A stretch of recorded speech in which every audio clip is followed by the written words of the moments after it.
En el año 900 a.C., en las resplandecientes costas del mar Mediterráneo, florecía una de las civilizaciones más admiradas y misteriosas del mundo antiguo, Fenicia.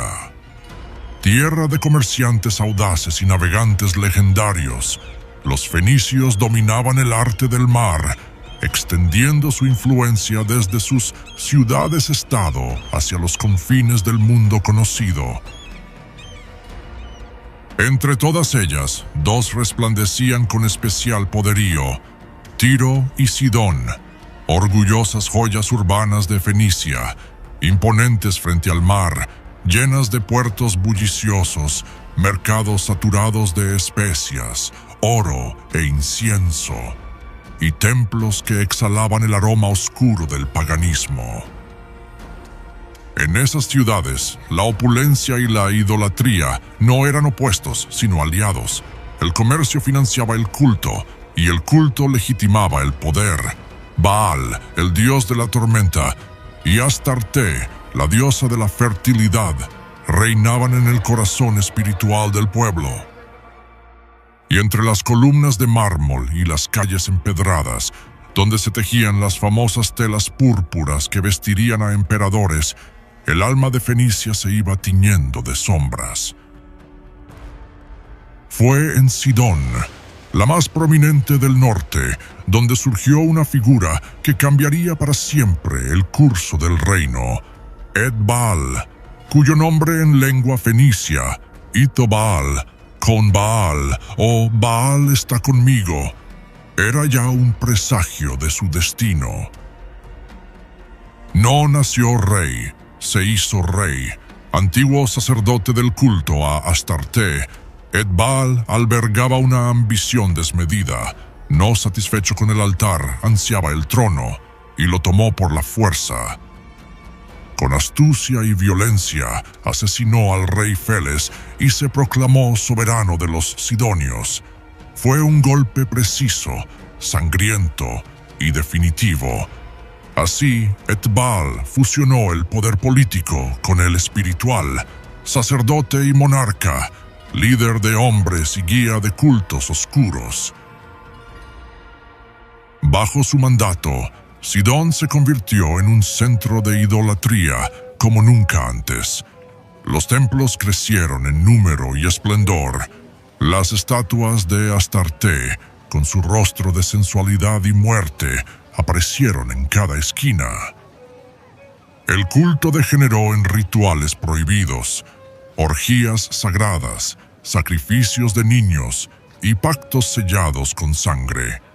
Ed-Baal no era un simple participante, era el arquitecto de todo aquel sistema religioso, el sumo sacerdote del pecado institucionalizado.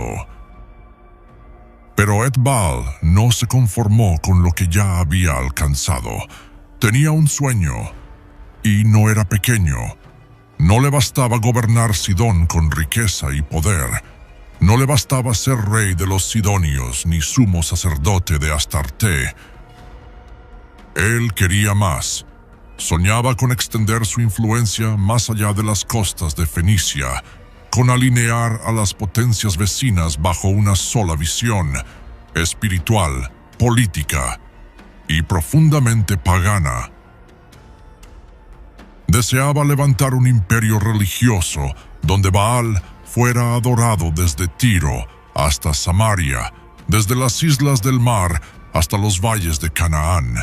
Y fue en medio de ese sueño de grandeza que nació su hija primogénita.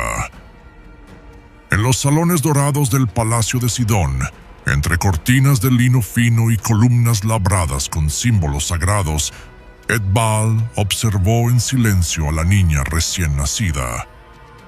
La tomó con firmeza, la acercó a su pecho y con una voz solemne, casi ritual, pronunció su nombre, Jezabel. Un nombre de origen fenicio, cargado de misterio y significado. Algunos lo asocian con la exaltación a Baal, otros lo traducen como una pregunta ritual. ¿Dónde está el príncipe? Una invocación antigua pronunciada en los templos, un clamor que buscaba la manifestación de un dios ausente o la llegada de uno nuevo. Pero para Etbal no era simplemente un nombre, era un destino. No solo la reconocía como su heredera, sino que la consagraba como un instrumento de conquista espiritual. No era solo su hija, era su legado. Desde su nacimiento, Jezabel no fue criada como una niña común. No conoció el juego inocente de las demás hijas de la nobleza, ni fue rodeada por canciones de cuna que hablaran de ternura o compasión. Desde sus primeros días, fue sumergida en el denso aroma del incienso fenicio, en los cantos hipnóticos de los sacerdotes de Astarte y Melkart, y en las sombras vivas de los templos donde danzaban las vírgenes consagradas y se pronunciaban oráculos a media voz, entre columnas manchadas por el humo y la sangre de los sacrificios. Etbal, su padre, no la miraba como a una niña, la miraba como a un proyecto divino. Él mismo, antes de convertirse en rey, había sido sumo sacerdote de Astarte y comprendía los engranajes ocultos del poder religioso. Sabía que las naciones podían doblegarse más fácilmente por la fe que por la espada. Por eso, Jezabel fue su joya más celosamente tallada. La expuso desde muy joven a los rituales más complejos, al protocolo del culto, a los discursos ante multitudes. Su educación no fue meramente cortesana, fue sagrada y política a la vez. Se le enseñaron las lenguas de los comerciantes, los secretos de la persuasión, la historia de las dinastías vecinas, la astrología sagrada y el arte de la guerra sin armas. Durante su niñez, mientras otras niñas aprendían bordado o canciones de la infancia, Jezabel observaba sacrificios, escuchaba tratados, asistía a audiencias y banquetes donde embajadores de Egipto, Hatti y Tiro hablaban de rutas, puertos y alianzas. Su habitación estaba decorada con mapas del Mediterráneo y efigies de dioses antiguos, y su nodriza era una sacerdotisa retirada que le susurraba cuentos oscuros sobre pactos entre divinidades y reyes. Jezabel no creció para obedecer, sino para dominar. En su adolescencia, su belleza empezó a despertar temor más que admiración. Tenía una mirada que no temblaba. Sus ojos eran como brasas contenidas detrás de un velo de elegancia. Su voz, entrenada en los salmos de los templos, podía seducir y a la vez mandar. No levantaba la voz para imponer autoridad. Bastaba que hablara, y los consejeros de su padre guardaban silencio. Su paso por los corredores del palacio se volvió ceremonia. Sabía cuándo mostrarse y cuándo desaparecer, cuándo sonreír y cuándo mantener el rostro de mármol. Fue en esos años cuando comenzó a tejer su red de influencia en el corazón del palacio de Sidón. No lo hizo tomando por asalto las cámaras del poder. Lo hizo esperando, observando, penetrando lentamente en los círculos donde se decidía el destino del reino. Ganó la confianza de sacerdotes mayores al interpretar con brillantez los augurios y recitar con precisión los textos sagrados. cautivó a comerciantes y emisarios con su conocimiento del lenguaje del mar y del valor de las especias, del vino y del oro. Conquistó al pueblo no con limosnas, sino con presencia, apareciendo en las procesiones como encarnación viviente de la diosa Astarte, vestida de lino púrpura, coronada de flores y cubierta de perfumes importados de Arabia. Etbaal observaba todo esto con una mezcla de orgullo y cálculo. Había construido un templo con piedras y manos de hombres, pero con Jezabel estaba edificando un templo viviente, un altar con rostro humano desde donde manipular los destinos de pueblos enteros. Como princesa, Jezabel no necesitaba un trono para gobernar. Su poder no provenía de una corona, sino de su influencia. Mientras Etbaal dirigía el reino desde el trono, Jezabel lo moldeaba desde el espíritu, desde los templos, desde los símbolos. Su nombre era pronunciado con respeto en las calles, con temor en los altares y con admiración en las cortes extranjeras. Las vírgenes del templo la proclamaban hija de Astarte. Los sacerdotes la consideraban una intermediaria entre lo divino y lo humano, y los emisarios sabían que ninguna alianza con Sidón prosperaría sin antes pasar por el juicio silencioso de su mirada. Y sin embargo, Jezabel no miraba únicamente a Sidón. Desde los balcones del palacio, su vista se dirigía hacia el sur, hacia una tierra dividida, con un nuevo rey en Samaria, un reino inestable y un trono aún más grande por conquistar. Porque su ambición no se limitaba al corazón de Sidón, estaba destinada a algo más, a ser una pieza clave en los destinos del Mediterráneo, a extender su culto, su linaje y su fuego. Ahora bien, ocurrió en un día templado, cuando los vientos del Mediterráneo traían consigo el aroma del incienso y la sal. El cielo era claro, pero sobre las aguas se cernía un presagio. Desde el norte descendía una comitiva inusual, la caravana real de Israel, encabezada por el joven rey Acab, hijo de Omri, avanzaba hacia Sidón con un propósito que no se limitaba a lo comercial. Iba en busca de tratados, sí, pero también de legitimidad, expansión y una puerta abierta al mundo a través del mar. Su padre había tendido los primeros puentes diplomáticos con Fenicia. Ahora era él quien debía cruzarlos. Desde el momento en que los carros israelitas cruzaron las puertas de Sidón, el recibimiento fue majestuoso. La ciudad, rica y milenaria, resplandecía como una joya entre el mar y los cedros del Líbano. Sacerdotes caminaban al frente, rociando perfumes sagrados.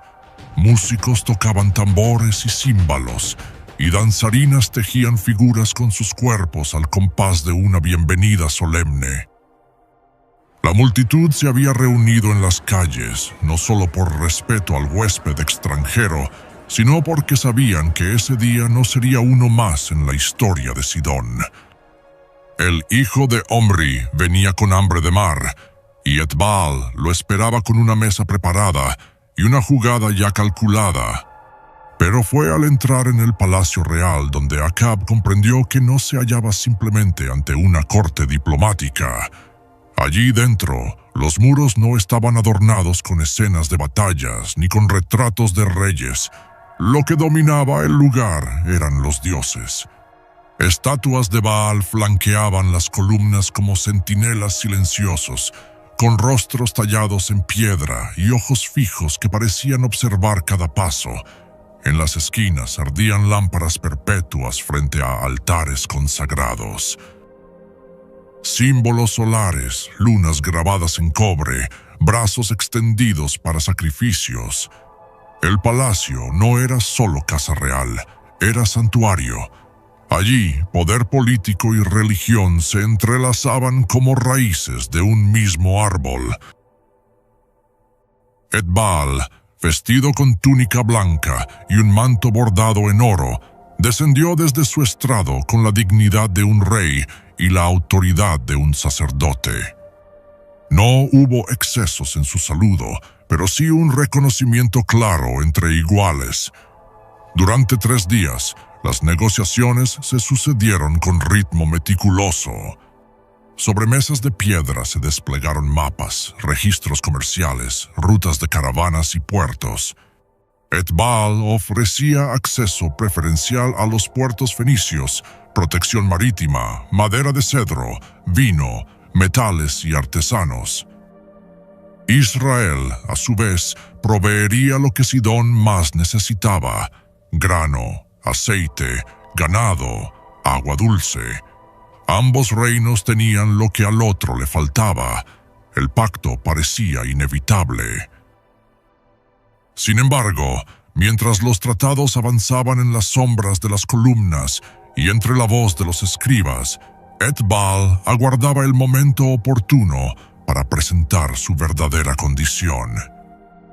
No deseaba solo un acuerdo comercial, quería una unión irreversible.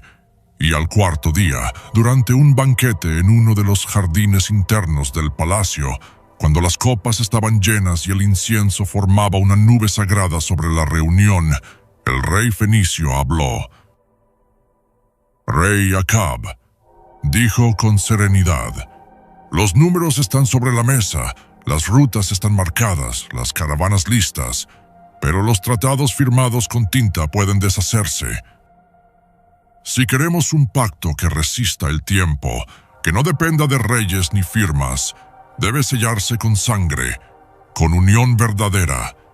Te ofrezco a mi hija Jezabel, princesa de Sidón, como esposa.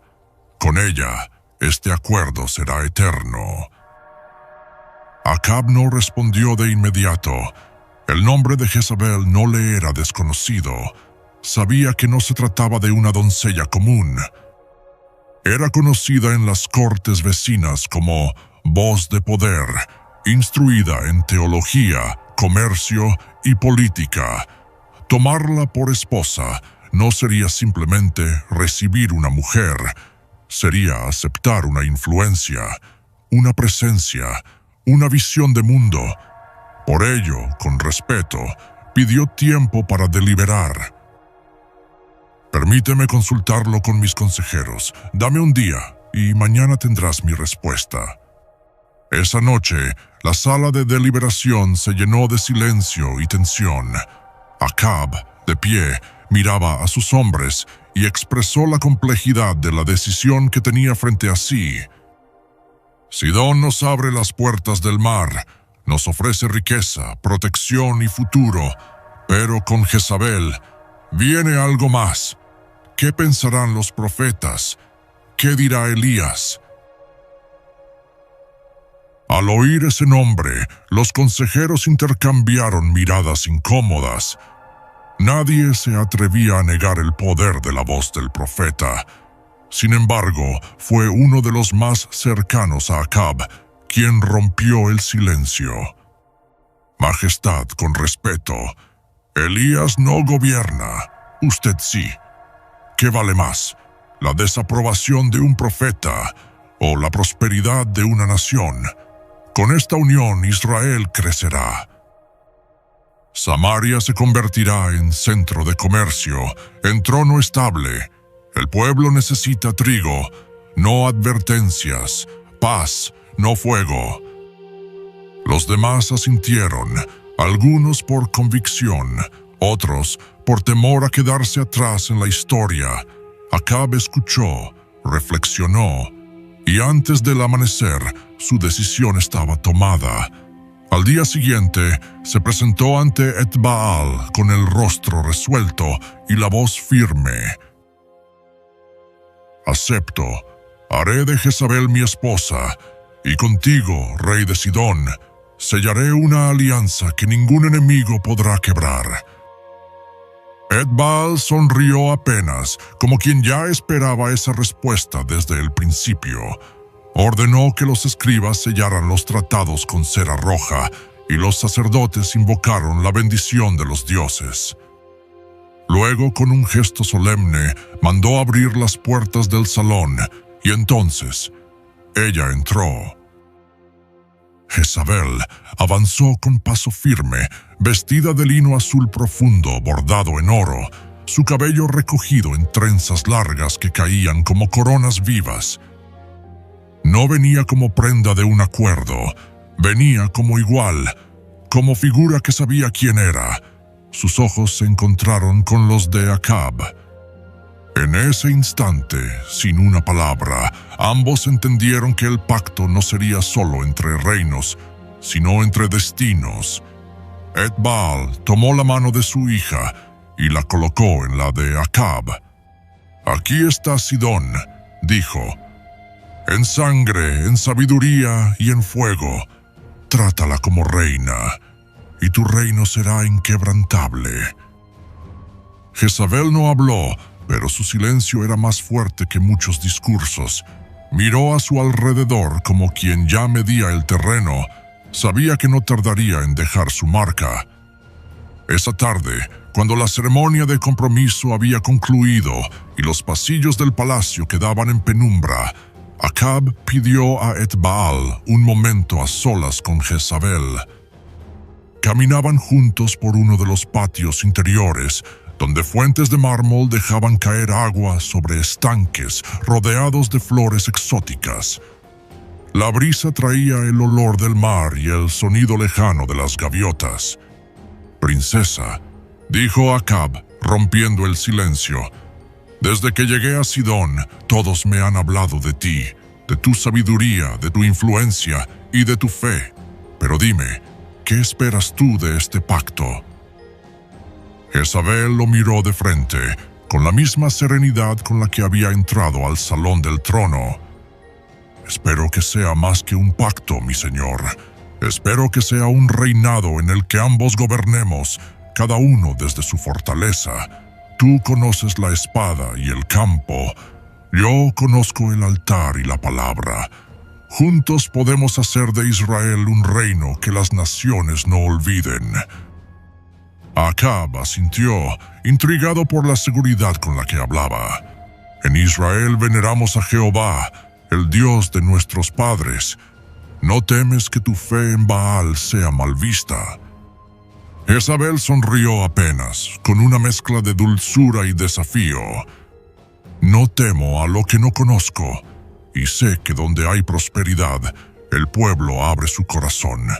Déjame llevar mis altares y mis sacerdotes, y pronto Samaria será más fuerte y más rica de lo que jamás soñaste».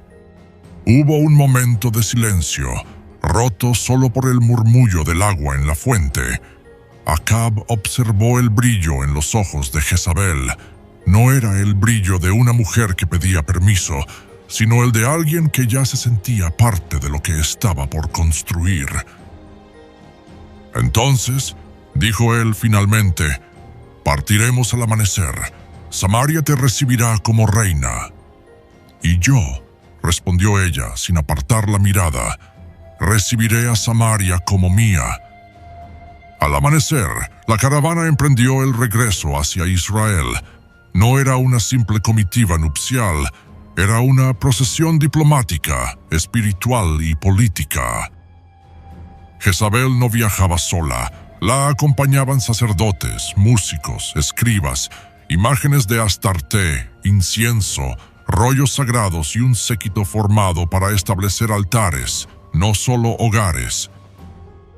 Acab la conducía con dignidad, sabiendo que lo que entraba a Samaria no era solo una reina, era una era.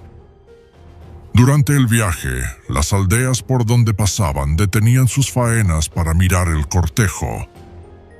Los campesinos, intrigados por aquella mujer de porte regio y vestiduras extrañas, murmuraban entre sí. Algunos se inclinaban en señal de respeto, otros observaban con recelo a los sacerdotes fenicios que caminaban tras ella. El rumor de su llegada corría más rápido que la propia caravana, de modo que cuando las murallas de Samaria aparecieron a lo lejos, el pueblo ya estaba congregado en las puertas para presenciar la entrada. La capital recibió al rey con el estruendo de trompetas y tambores. Los soldados abrían paso mientras la multitud se agolpaba para ver de cerca a la princesa extranjera. Sus joyas reflejaban la luz del sol y el aroma de sus perfumes se mezclaba con el polvo del camino. Había asombro en los rostros. Algunos sonreían ante la majestuosidad de la escena, otros fruncían el ceño, preguntándose qué significaba la presencia de una mujer que no pertenecía al pueblo de Israel. Cuando Acab y Jezabel cruzaron las puertas del palacio, la corte estaba reunida para recibirles. El salón del trono, iluminado por antorchas y bañado por la luz que entraba de los ventanales, se llenó de murmullos. Entonces el rey alzó la mano y ordenó silencio. Con voz firme, anunció ante nobles, sacerdotes y gobernadores: Hoy presento ante vosotros a Jezabel, princesa de Sidón. Desde este día será mi esposa y vuestra reina. Con su llegada, sellamos una alianza que traerá prosperidad y grandeza a Israel. Apenas terminó de pronunciar estas palabras, un murmullo inquieto se levantó en el salón. Las miradas se volvieron hacia la puerta principal, donde un hombre vestido con manto áspero de pelo de camello y un cinturón de cuero entraba sin anunciarse. Sus pasos eran firmes y sus ojos como fuego. Todos lo reconocieron: Elías, profeta de Jehová. Su voz resonó en la sala, cortando el aire como espada. ¿Es esto lo que harás, oh rey de Israel? ¿Unirás tu casa con los que sirven a Baal y levantarás altares a dioses ajenos? Has sido puesto para guiar a Israel en justicia, no para entregar su corazón a la idolatría. Olvidas que Jehová te dio este trono y que Él es quien sostiene tus muros. No hay pacto que pueda traer paz cuando el corazón del rey se aparta del Dios vivo. Jehová vive, delante de quien estoy, que esta alianza traerá peso y juicio sobre tu casa. Acab frunció el ceño y dio un paso hacia él, conteniendo su incomodidad ante toda la corte. Elías, profeta, yo busco la paz y la prosperidad de mi pueblo. Esta alianza abrirá nuestras puertas al comercio, fortalecerá nuestras ciudades y pondrá fin a los conflictos con el norte. ¿Acaso Jehová se complace en la pobreza y el aislamiento? Elías no bajó la mirada. Jehová se complace en un corazón recto. Y te advierto, oh rey, lo que ahora crees ganancia, pronto lo verás como pérdida. Lo que ahora te parece fuerza, se convertirá en cadena. Has abierto la puerta, y por ella entrarán no solo riquezas, sino también altares ajenos y manos manchadas de sangre inocente. El silencio fue absoluto. Jezabel, que hasta ese momento había permanecido erguida junto a Acab, giró su rostro y lo miró con curiosidad y desdén mezclados. ¿Quién es este hombre que se atreve a hablarte así en tu propio trono?, preguntó en voz baja, pero con filo en la mirada. Es Elías, respondió Acab casi en un susurro, profeta de Jehová, el Dios de Israel. Jezabel no apartó los ojos de él, pero sus labios se curvaron en una leve sonrisa que ocultaba más de lo que mostraba. Entonces, dijo, será interesante ver quién de los dos reina en esta tierra. Elías dio media vuelta y salió sin pedir permiso, dejando tras de sí un silencio pesado que ni los músicos ni los nobles se atrevieron a romper. Acab Recobrando la compostura, continuó la ceremonia de presentación, pero las palabras del profeta ya habían dejado una sombra en el aire. La boda se celebró pocos días después en el patio real, abierto al cielo y adornado con tapices traídos desde Sidón y guirnaldas de flores blancas y púrpuras. Sacerdotes israelitas y fenicios se ubicaron a los lados mientras el pueblo observaba desde la plaza exterior. Acab vestía manto escarlata con bordes de oro y Jezabel lucía un vestido de lino fino, bordado con hilos de plata que brillaban como agua bajo el sol. Al pronunciar el compromiso, las trompetas resonaron y el pueblo vitoreó, mezclando en un solo clamor la emoción y la incertidumbre. El banquete duró hasta entrada la noche. Hubo música, danzas y cánticos en 2 lenguas. Sidón y Samaria celebraban bajo las mismas estrellas, aunque cada uno invocara a un dios distinto. Al día siguiente, Acab ordenó que en la sala del trono se construyera un asiento real junto al suyo. No sería un banco secundario ni un simple asiento ceremonial, sino un trono tallado en cedro del Líbano, incrustado con marfil y adornado con figuras de leones dorados. Quería que Jezabel se sentara a su lado, no detrás, y que todo visitante entendiera que la reina compartía autoridad con él. Cuando la obra estuvo terminada, Jezabel ocupó su lugar junto al rey con la naturalidad de quien siempre había pertenecido allí. Desde entonces, cada audiencia en Samaria se realizaba bajo la mirada de 2 soberanos: Acab, heredero de Omri, y Jezabel, hija de Etbaal, cuya influencia comenzaba a extenderse sobre todo Israel. De su unión nacieron 3 hijos mencionados en la Biblia: Ocosías, Joram y Atalía. Esta última, siguiendo el mismo espíritu de ambición y poder de su madre, llegaría a reinar sobre Judá. Ahora bien, los primeros días de Jezabel en Samaria fueron de observación calculada. No precipitó cambios bruscos, pero cada paso que daba parecía tener un propósito medido. Se presentó al pueblo con generosidad, repartiendo presentes traídos de Sidón, telas finas, especias exóticas, joyas y perfumes que nunca habían llegado a los mercados de Israel. Este gesto, cuidadosamente planeado, ganó el afecto de muchos, especialmente de las mujeres de la nobleza, que pronto comenzaron a imitar su estilo de vestir y su porte. Así, antes de que pronunciara palabra alguna sobre sus dioses, ya había conquistado la admiración de buena parte de la ciudad. En privado, su influencia se dirigió primero al corazón del rey. En conversaciones pausadas y cargadas de sutileza, Jezabel comenzó a hablarle de Baal, señor de la lluvia y de la fertilidad, y de Asera, madre de la vida y protectora de los hogares. Le presentaba su culto como una fuente segura de abundancia, un camino tangible para garantizar cosechas, ganado y prosperidad. Y en esas charlas, con una sonrisa apenas perceptible, dejaba caer comparaciones directas. En Sidón, nuestras súplicas no se elevan al vacío, decía con tono suave. Nuestros dioses están aquí, entre nosotros. Podemos mirarlos al rostro, adornarlos con oro y flores, y ellos responden con lluvias y abundancia. No se ocultan, no permanecen invisibles como el Dios que tú adoras. Un Dios que no se ve es un Dios que calla, pero Baal y Asera, ellos escuchan y responden.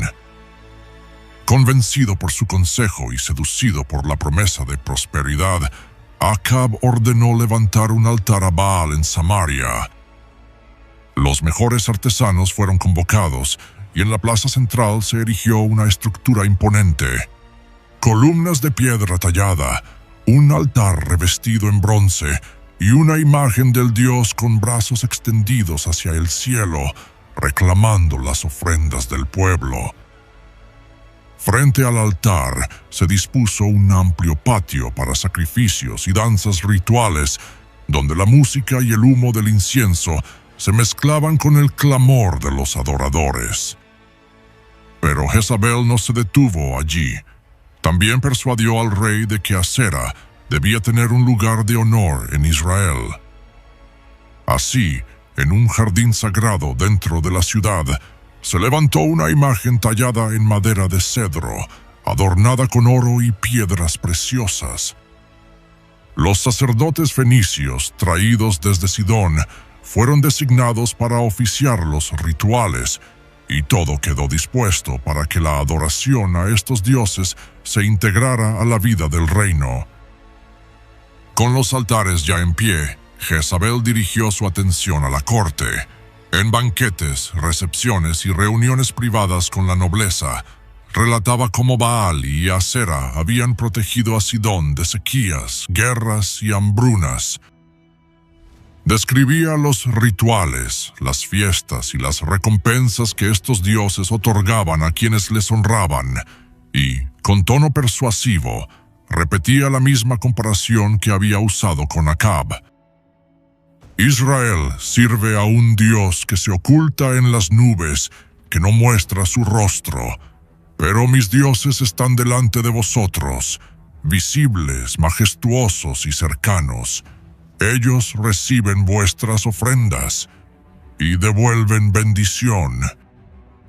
La nobleza, fascinada por el esplendor de los templos y por la majestuosidad de las ceremonias, comenzó a participar en los ritos, vistiendo ropas con símbolos de los dioses fenicios y ofreciendo sus primeras ofrendas.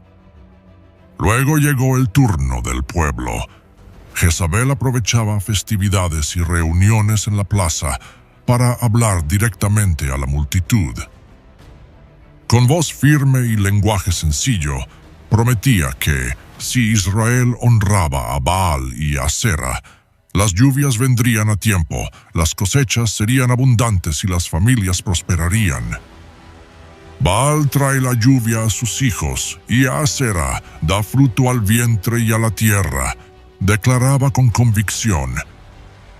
Honradles y veréis prosperidad en vuestros campos y paz en vuestros hogares. ¿Acaso vuestro Dios invisible os ha mostrado su rostro? ¿Acaso habéis visto su mano sostener la lluvia? Baal sí, y Asera también. Las palabras, respaldadas por la aprobación del rey y la participación de la nobleza, encontraron eco inmediato. Lo que al principio fue curiosidad se convirtió en hábito y luego en devoción. Familias enteras comenzaron a ofrecer flores y aceite en improvisados altares. Los comerciantes colocaban pequeñas figuras de Baal en sus puestos y los niños crecían escuchando más los nombres de estos dioses que el de Jehová. Con el tiempo, la idolatría tomó un rostro aún más oscuro y perverso. Los altares de Baal y Asera no solo eran lugares de sacrificio, sino escenarios de abominaciones. En las noches de luna llena, los patios del altar se llenaban de cantos, música y danzas que desembocaban en orgías rituales, donde hombres y mujeres se entregaban a toda clase de lujurias en nombre de la fertilidad. Los sacerdotes y sacerdotisas incitaban al desenfreno, proclamando que el placer carnal atraía la bendición de los dioses. Pero lo más atroz estaba reservado para los días de mayor festividad, los sacrificios humanos. Entre tambores ensordecedores y cánticos frenéticos, se ofrecían niños a Baal, colocándolos en los brazos incandescentes de su estatua de bronce, mientras el humo y el hedor a carne quemada se elevaban sobre la ciudad. Los gritos eran ahogados por el estrépito de instrumentos y el clamor de la multitud, que creía que así aseguraba la lluvia y la prosperidad. Así, Israel entero, desde la nobleza hasta el último campesino, se entregó a la corrupción disfrazada de culto. Las orgías y los sacrificios se convirtieron en parte del calendario religioso, y la tierra que había sido llamada a servir al Dios vivo quedó sumida bajo la sombra de dioses ajenos, cubierta de humo, sangre y vergüenza. Fue entonces cuando la voz de un hombre se alzó en medio de aquella oscuridad.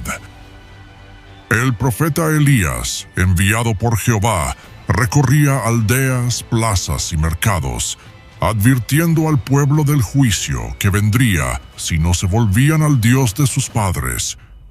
Les hablaba con la autoridad de quien no busca su propia gloria, sino la verdad eterna. «Volved a Jehová, el Dios de Abraham, Isaac y Jacob», clamaba. «Él es el único Dios vivo. Vuestros ídolos tienen ojos y no ven, oídos y no oyen, manos y no tocan. Apartaos de la abominación antes de que la tierra sea cerrada y la lluvia no caiga más». Pero sus palabras caían como semillas en tierra endurecida. Muchos le respondían con burlas, otros se apartaban con indiferencia, y algunos le amenazaban por atreverse a hablar contra Baal y Asera. Jezabel, al escuchar rumores sobre aquel profeta, lo despreciaba en privado, considerándolo un obstáculo menor en su obra. Un día, Elías decidió ir al corazón mismo del problema, el palacio.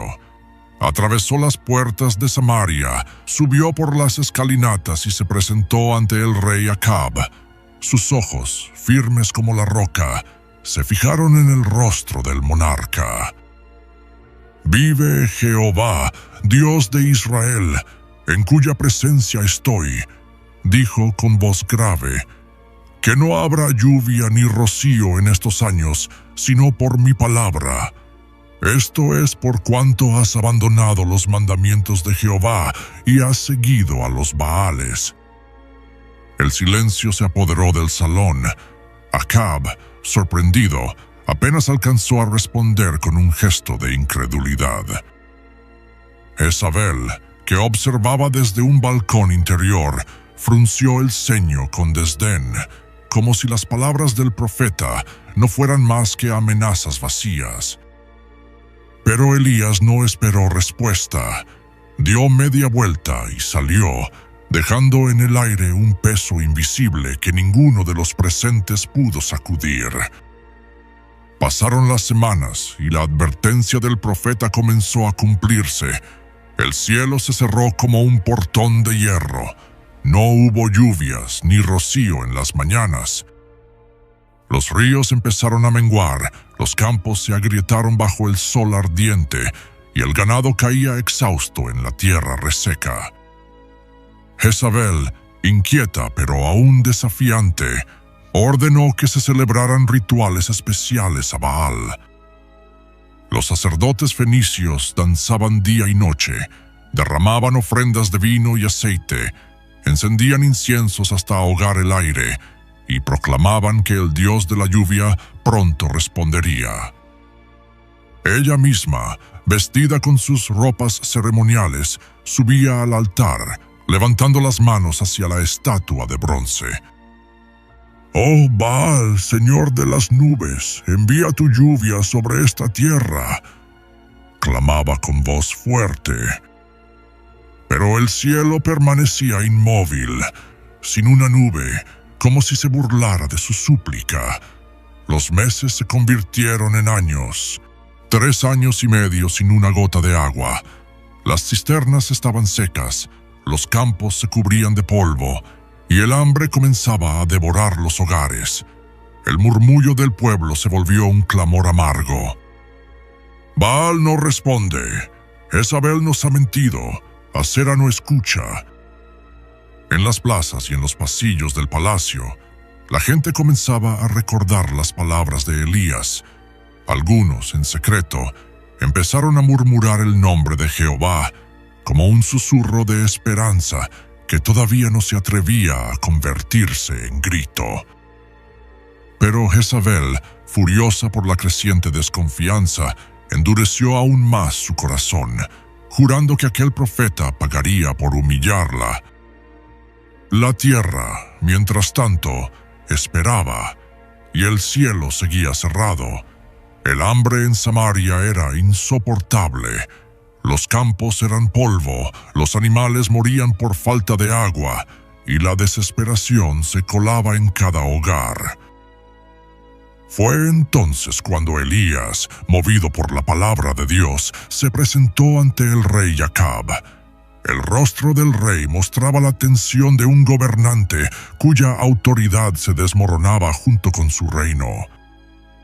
«Rey de Israel», dijo Elías con firmeza, «convoca ahora a todo el pueblo y a los 450 profetas de Baal y a los 400 de Asera que comen en la mesa de Jezabel. Que todos suban conmigo al monte Carmelo, y allí sabremos quién es el Dios verdadero».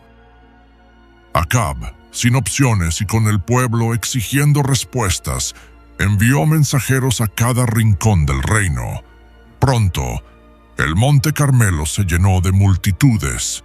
Campesinos famélicos, nobles vestidos con túnicas ajadas, soldados exhaustos y, al frente, los sacerdotes de Baal y Asera, con sus vestiduras coloridas y coronas de bronce. Elías se adelantó, su figura solitaria contrastando con la multitud que lo rodeaba. Levantó la voz para que todos escucharan. «¿Hasta cuándo claudicaréis entre dos pensamientos? Si Jehová es Dios, seguidle, y si Baal, id en pos de él». El pueblo guardó silencio. Los profetas de Baal tomaron la palabra, seguros de su triunfo. Elías propuso la prueba: 2 altares, 2 sacrificios, pero sin fuego humano. El Dios que respondiera con fuego, ese sería el verdadero Dios. Los profetas de Baal comenzaron desde la mañana hasta el mediodía, danzando, gritando y cortándose con cuchillos mientras clamaban: «Baal, respóndenos». Pero no hubo voz, ni quien respondiera. Elías, con una calma que irritaba a sus adversarios, les dijo: «Gritad más fuerte. Quizá vuestro Dios está meditando, o tiene algún trabajo, o va de camino. Tal vez duerme y hay que despertarle». Pasaron las horas y el altar de Baal seguía frío. Entonces Elías reparó el altar de Jehová con 12 piedras, una por cada tribu de Israel, y colocó sobre él la leña y el sacrificio. Mandó llenar de agua 4 cántaros y derramarlos 3 veces sobre el holocausto, hasta que el agua corría alrededor del altar y llenaba la zanja. Alzó sus manos al cielo y oró: «Jehová, Dios de Abraham, de Isaac y de Israel, sea hoy manifiesto que tú eres Dios en Israel, y que yo soy tu siervo, y que por mandato tuyo he hecho todas estas cosas. Respóndeme, Jehová, respóndeme, para que conozca este pueblo que tú, Jehová, eres el Dios verdadero, y que tú vuelves a ti el corazón de ellos». Entonces descendió fuego de Jehová, que consumió el holocausto, la leña, las piedras, el polvo, y hasta lamió el agua de la zanja. El pueblo, sobrecogido, cayó rostro en tierra, gritando: «Jehová es el Dios, Jehová es el Dios». Elías no dudó: «Prended a los profetas de Baal, que ninguno escape». Los llevaron al arroyo de Sisón, y allí Elías los degolló.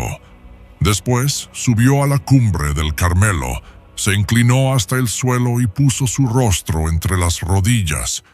Envió a su criado 7 veces a mirar hacia el mar, y a la 7ª, éste dijo: «Veo una pequeña nube como la palma de la mano de un hombre que sube del mar». Elías se levantó y dijo: «Ve y di a Acab, unce tu carro y desciende para que la lluvia no te detenga. Y en pocos minutos el cielo se oscureció con nubes y viento, y cayó una gran lluvia sobre la tierra sedienta. Acab, empapado por la tormenta, regresó apresurado a Samaria. El sonido de las ruedas de su carro se mezclaba con el estruendo de los truenos, como si el cielo quisiera subrayar el momento. Al llegar al palacio, encontró a Jezabel esperando noticias. Sus ojos, inquietos, buscaron en el rostro del rey la señal de un triunfo. ¿Y bien?, preguntó con un tono que mezclaba curiosidad y autoridad. Baal respondió. Acab, con voz tensa, relató todo lo sucedido: la humillación de los profetas, el fuego que descendió del cielo ante todo el pueblo, y cómo Elías los había degollado a orillas del arroyo Cisón. Cada palabra era como un golpe que encendía más la ira de Jezabel. Sus labios se curvaron en una sonrisa fría y sus ojos se tornaron como acero. «Que los dioses me castiguen sin piedad», dijo con voz firme y cortante. «Si mañana a esta hora no hago con la vida de Elías lo que él hizo con la vida de mis profetas». El mensaje fue enviado sin demora. Cuando Elías lo recibió, sintió el peso de la amenaza. No necesitó que nadie le ordenara nada. Su corazón se apretó y decidió huir, no por cobardía, sino porque sabía que Jezabel no descansaría hasta verlo muerto. Ahora bien, pasaron los días y aunque la sequía había terminado, la tensión espiritual en Israel no menguaba. El corazón de Acab, dominado por Jezabel, se volvía cada vez más insensible a la voz de Jehová. Fue entonces cuando un nuevo episodio reveló hasta dónde llegaría la ambición y la crueldad de la reina. En Jezreel, junto al palacio del rey, había una viña hermosa, cuidada con esmero por un hombre llamado Nabot. Sus vides estaban cargadas, y su terreno había sido heredado de generación en generación. Acab la codició, deseando convertirla en huerto de legumbres para su palacio. Un día se acercó a Nabot y le propuso: «Dame tu viña para que me sirva de huerto, y te daré otra mejor, o, si prefieres, su precio en dinero». Pero Nabot, fiel a la ley de sus padres, respondió: «Guárdeme Jehová de darte la herencia de mis padres». Acab regresó al palacio abatido, sin comer y con el semblante sombrío. Jezabel lo encontró así y con tono de desdén le dijo: «¿Eres tú ahora el rey de Israel?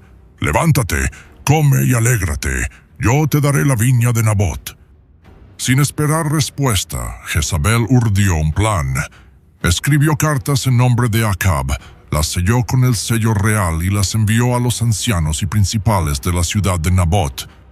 En ellas ordenaba proclamar ayuno y poner a Nabot en un lugar de honor, pero frente a él colocar a 2 hombres perversos que lo acusaran de maldecir a Dios y al rey. La sentencia estaba implícita: morir apedreado. Así se hizo. El pueblo, engañado por la falsa acusación, llevó a Nabot fuera de la ciudad y lo mató a pedradas. Al recibir la noticia, Jezabel fue a decirle a Acab: «Levántate y toma posesión de la viña que Nabot de Jezreel no quiso darte por dinero, porque Nabot ya no vive, ha muerto». Acab descendió para tomar posesión, creyendo que el asunto estaba cerrado. Pero la sangre de Nabot clamaba desde la tierra, y Dios ya había enviado a su profeta para confrontar al rey. El sol caía oblicuo sobre las hileras de viñas, bañando de oro las hojas y haciendo brillar las uvas como cuentas de sangre. Acab caminaba entre las plantas con una satisfacción silenciosa, acariciando las ramas como si fueran trofeos recién ganados. A lo lejos, un murmullo distinto al del viento comenzó a crecer. Entre las sombras de los olivos, una figura avanzaba con paso firme. Era Elías, el profeta de Jehová, aquel cuya palabra había cerrado los cielos y humillado a los profetas de Baal en el Carmelo. El rostro de Acab se endureció al verlo, pero no retrocedió. Elías se detuvo frente a él, sus ojos ardiendo con la certeza de quien habla en nombre del Altísimo. «¿Me has hallado, enemigo mío?», escupió Acab con una mezcla de desprecio y temor. «Te he hallado», respondió Elías, «porque te has vendido para hacer lo malo ante los ojos de Jehová. ¿Piensas que la sangre de Nabot no clama desde esta tierra? Así dice Jehová: en el mismo lugar donde los perros lamieron la sangre de Nabot, los perros lamerán tu sangre, sí, la tuya». El silencio pesó como plomo. Elías dio un paso más, y su voz se volvió como truenos sobre la colina. «He aquí, yo traeré mal sobre ti, y barreré tu descendencia, como se barre el estiércol, hasta que no quede varón en Israel de tu linaje. Y en cuanto a Jezabel, los perros la devorarán junto al muro de Jezreel».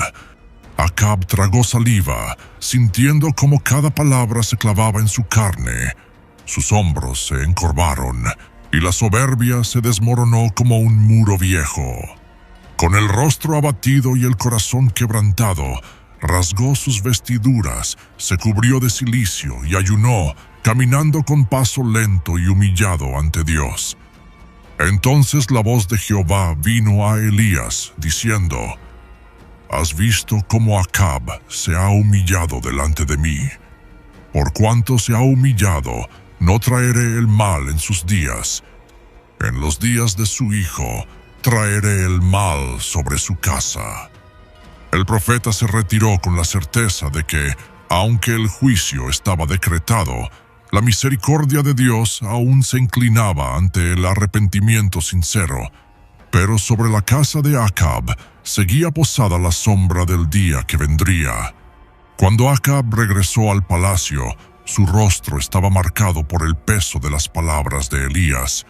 Caminó lentamente por los corredores, como si cada paso lo acercara a un destino inevitable.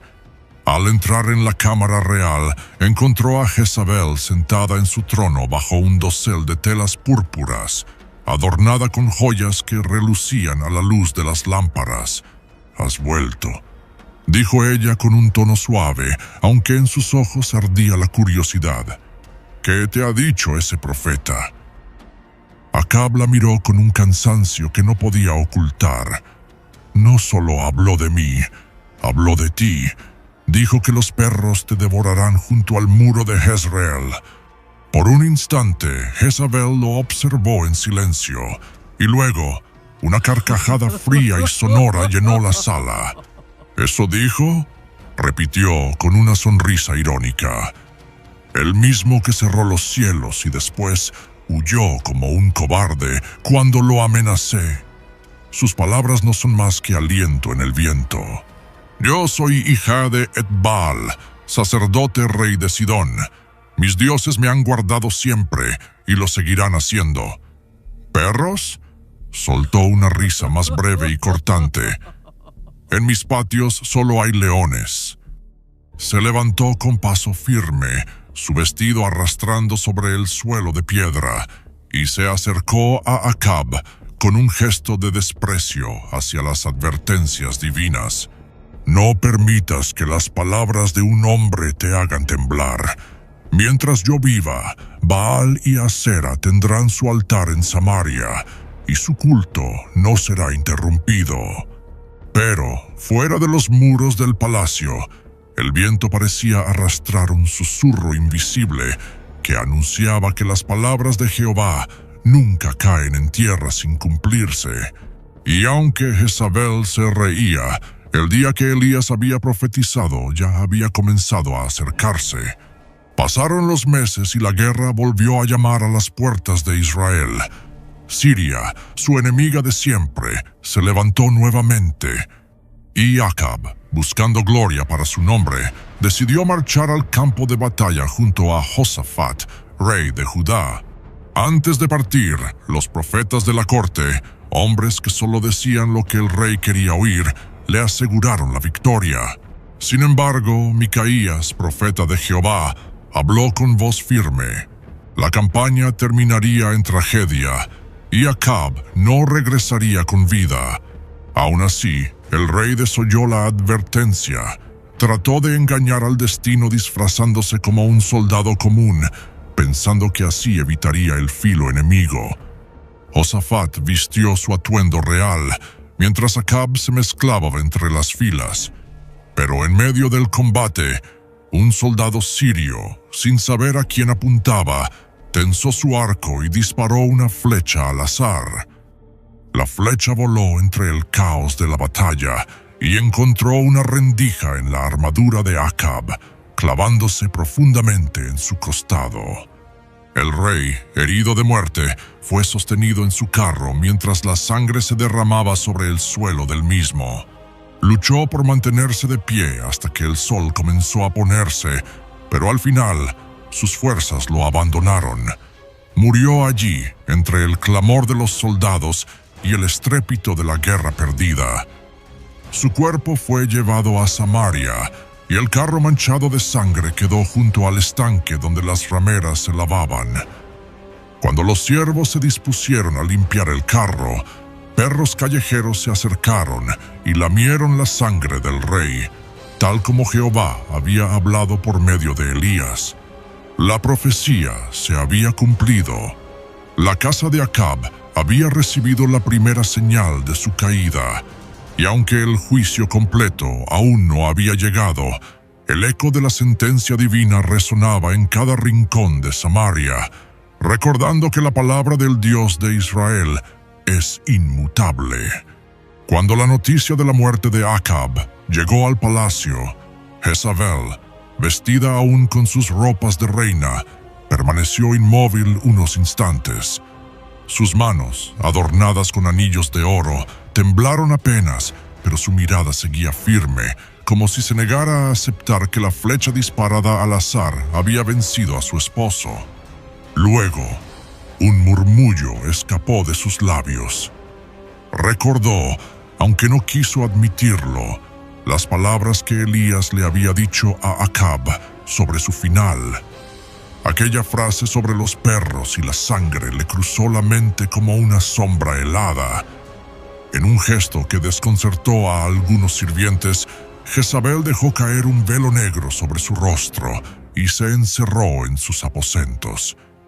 Se escucharon lamentos apagados y golpes suaves contra las paredes. Lloró, no con lágrimas de arrepentimiento, sino con la rabia de quien siente que su orgullo ha sido herido. Su llanto no buscaba a Jehová, buscaba venganza contra todo lo que representara al profeta que había anunciado aquel destino. Pasados unos días, lejos de humillarse ante el Dios de Israel, Jezabel mandó preparar un gran sacrificio a Baal.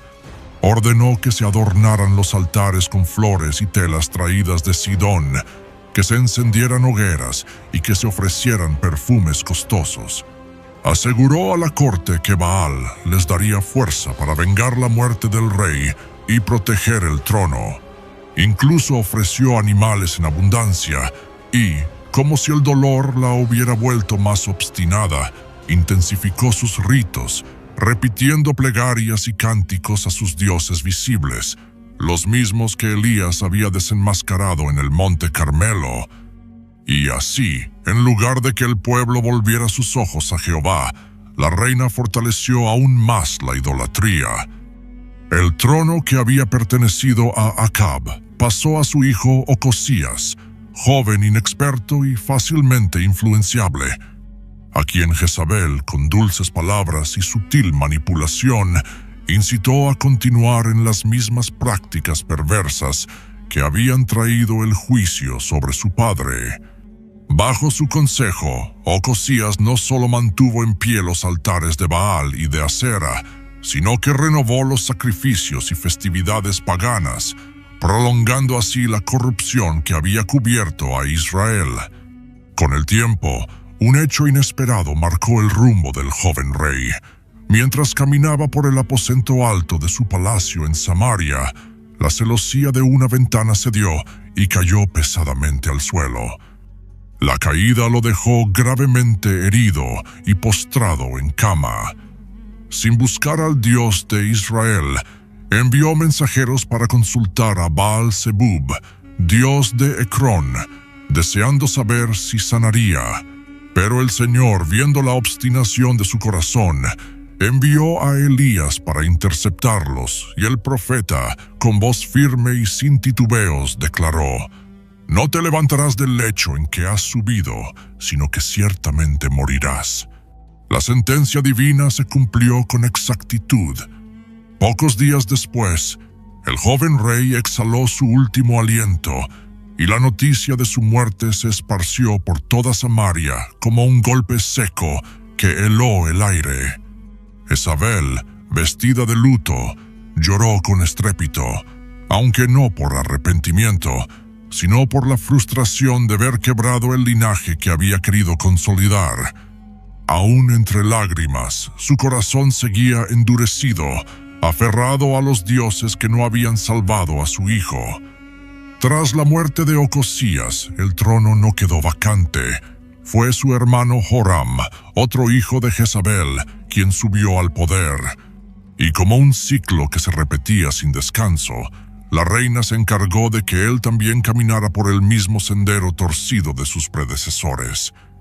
Le inculcó la misma adoración a Baal, el mismo desprecio por los mandamientos de Jehová y el mismo orgullo que había sellado el destino de su casa.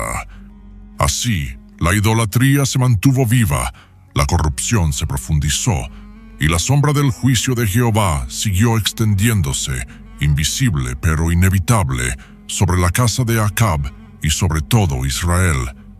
Durante su reinado, las tensiones con Siria se intensificaron, y el conflicto armado se volvió casi una constante. Fue en una de esas campañas militares, en Ramot de Galaad, cuando Joram fue herido gravemente por las flechas enemigas. Retirándose del frente, buscó refugio y recuperación en Jezreel, sin saber que allí el juicio que Elías había profetizado contra su casa estaba a punto de cumplirse. Jehú, comandante del ejército, había sido ungido en secreto por un mensajero del profeta Eliseo con una misión clara: destruir la casa de Acab. Con el ardor de la orden divina en su corazón, Jehú marchó con determinación hacia Jezreel. Cuando Joram, todavía débil y convaleciente, salió en su carro a encontrarse con él, le preguntó: ¿Hay paz, Jehú? La respuesta fue un filo que atravesó el aire. ¿Qué paz, mientras dure la fornicación de Jezabel tu madre y sus muchas hechicerías? En ese instante, Joram comprendió que no era un encuentro diplomático, sino su sentencia. Giró su carro para huir, pero Jehú tensó su arco con fuerza y con un solo disparo certero, la flecha atravesó su espalda y salió por su corazón. El rey se desplomó en el carro y su sangre salpicó las tablas del vehículo. Jehú ordenó a su capitán que arrojara el cuerpo en el campo de Nabot de Jezreel, recordando las palabras de Jehová dadas a Elías años atrás, que en ese mismo lugar serían derramadas la sangre de Acab y de sus descendientes. Así, las palabras del Señor se cumplieron al pie de la letra. Joram murió sin dejar un legado de justicia ni un recuerdo honorable, sino como un eslabón más en la cadena de corrupción que había iniciado su padre. Mientras tanto, Jezabel, al recibir la noticia, no se quebrantó ni lloró con arrepentimiento. Su llanto fue de furia y orgullo herido, porque veía cómo su poder se desmoronaba. Pero aún, en lo más profundo de su corazón, creía que podía desafiar la palabra de Dios y mantenerse en pie. En Jezreel, Jezabel aún se aferraba al trono como si el poder pudiera detener la mano del juicio. Cuando le llegó la noticia de que Jehú venía hacia la ciudad, entendió que no sería una simple visita. No obstante, en lugar de temblar, se preparó como una reina que piensa enfrentar la muerte con altivez. Pintó sus ojos con kohl, arregló su cabello y se colocó la corona más imponente que aún conservaba. Subió a la ventana del palacio, observando desde lo alto mientras el polvo del camino anunciaba la llegada del nuevo rey. Jehú entró por la puerta de la ciudad con el mismo ímpetu con que había derribado a Joram. Los cascos de los caballos resonaban sobre la piedra y las lanzas de sus hombres brillaban bajo el sol. Al verlo, Jezabel habló con voz fuerte, cargada de burla y veneno. «¿Te va bien, Zimri, asesino de su señor?» Sus palabras eran un desafío, un intento de provocar y mostrar que aún no reconocía el peso de la sentencia divina. Jehú, sin responder a su burla, levantó la vista hacia la ventana y gritó: «¿Quién está conmigo? ¿Quién?». 2 o 3 eunucos, que durante años habían servido en silencio bajo su tiranía, se asomaron con cautela. En ese momento, Jehú dio la orden seca y cortante: «¡Echadla abajo!». En un solo movimiento, las manos que antes obedecían a Jezabel la sujetaron y la lanzaron al vacío. El cuerpo de la reina golpeó el muro y luego el suelo con un estruendo seco. La sangre salpicó la pared y los cascos de los caballos. Jehú pasó con su carro sobre ella sin detenerse, como si fuera un obstáculo sin valor. Después, Jehú entró a comer y beber, pero más tarde recordó que era hija de rey y ordenó que la sepultaran. Sin embargo, al ir a buscar su cuerpo, hallaron que casi nada quedaba, solo el cráneo, los pies y las palmas de sus manos. Los perros de Jezreel habían devorado su carne, cumpliendo con exactitud la palabra que Jehová había pronunciado por medio de Elías. En la heredad de Jezreel comerán los perros la carne de Jezabel, y el cuerpo de Jezabel será como estiércol sobre la faz del campo, de manera que no digan: «Esta es Jezabel». Con su muerte, la tierra descansó de su violencia y el cielo selló con justicia el último capítulo de su historia. Sin embargo, la sentencia no terminaba ahí. Jehú, con celo por la palabra de Jehová, exterminó a toda la casa de Acab, sin dejar descendiente varón, y destruyó a todos sus parientes y aliados. Todo esto ocurrió como consecuencia directa de los pecados y la influencia corruptora de Jezabel, cuyas manos habían guiado a reyes y pueblos a la idolatría y a la rebelión contra el Dios vivo. Su nombre quedó como advertencia eterna de que ninguna soberbia, por más adornada que esté de poder y astucia, puede prevalecer contra la palabra de Jehová.